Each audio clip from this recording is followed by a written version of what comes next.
In this video, I'll detail how to turn off or disable unknown tracker alerts on Samsung Galaxy device. So with the unknown tracker alert on your Samsung phone, your phone can tell whether someone is traveling with you or someone is trying to track your device while traveling or wherever you go, and this is going to be deleted automatically after 48 hours. So if you discover that your unknown tracker alert is turned on your Samsung phone, because this is going to make use of your Samsung phone Bluetooth and it's going to turn on your Samsung phone Bluetooth always.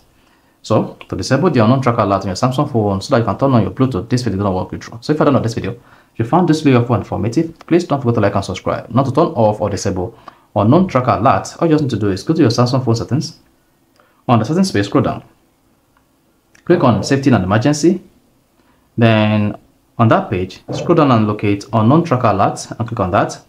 Once you click on unknown tracker alert, scroll down and then toggle off allow alert. Once that is tapped, you should see what that says turn off alert. Your phone will no longer scan automatically for trackers that are traveling with you. Info about any previously detected tracker will be deleted immediately. Then tap turn off. Then that is going to turn off or disable unknown tracker alert on your Samsung Galaxy device. So if you found this video informative, please don't forget to like and subscribe.